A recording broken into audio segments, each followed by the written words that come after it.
কোনো প্রতিরোধ ছাড়াই সিরিয়ার রাজধানী দামেস্কে প্রবেশের দাবি করেছে বিদ্রোহীরা। কারাগার থেকে মুক্ত করা হয়েছে বন্দীদের। দখল করেছেন রাষ্ট্রীয় রেডিও টেলিভিশন ভবন। বিশেষ বিমানে প্রেসিডেন্ট আসাদ রাজধানী ছেড়েছেন বলে জানিয়েছে রয়টার্স। আর এ নিয়ে কথা বলতে আমাদের সঙ্গে যোগ দিচ্ছেন চট্টগ্রাম বিশ্ববিদ্যালয় আন্তর্জাতিক সম্পর্ক বিভাগের অধ্যাপক ডক্টর ফরিদ আলম। অধ্যাপক ডক্টর ফরিদুল আলম, আপনাকে স্বাগত। আমার প্রথম প্রশ্ন হচ্ছে যে ধারণা করা হচ্ছে প্রেসিডেন্ট আসাদ পরিবারের ৫৪ বছরের শাসনের অবসান হচ্ছে সিরিয়াতে। মধ্যপ্রাচ্যে এর কি কোনো প্রভাব পড়তে পারে? আপনাকে ধন্যবাদ। আসাদ শাসনের অবসান হয়েছে।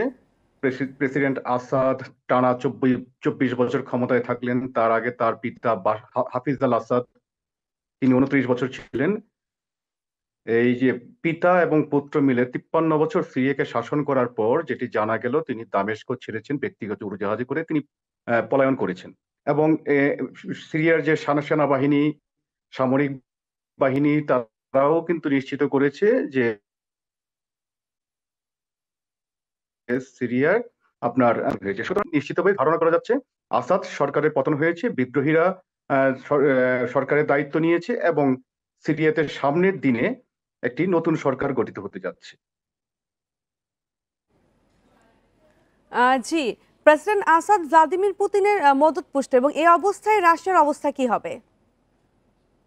না, এই অবস্থায় আপনাদের সংবাদে যেটি বলা হয়েছে যে রাশিয়ার পক্ষ থেকে যেটি বলা হয়েছে, বিদ্রোহীদেরকে প্রতিরোধ করার চেষ্টা করা হচ্ছে। ইনফ্যাক্ট আমরা যেটি দেখি, বিদ্রোহীরা কিন্তু আজকে থেকে না, বিদ্রোহীরা কিন্তু ২০১১ সালেও আরব বসন্তের পরপর কিন্তু এটি হাওয়া এবং এটি ছোঁয়া কিন্তু সিরিয়াতেও লেগেছিল।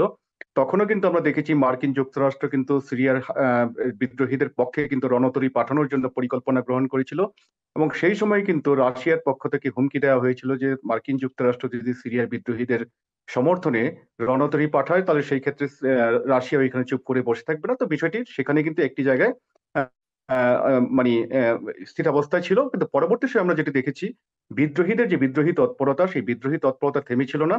এবং সাম্প্রতিক সময়ে তারা কিন্তু উল্লেখযোগ্য অগ্রগতি অর্জন করে। বলা যায় যে ১২-১৪ দিন সময়ের মধ্যেই তারা আলেপ্পো এবং হামা দুটি শহর দখল করার পরে।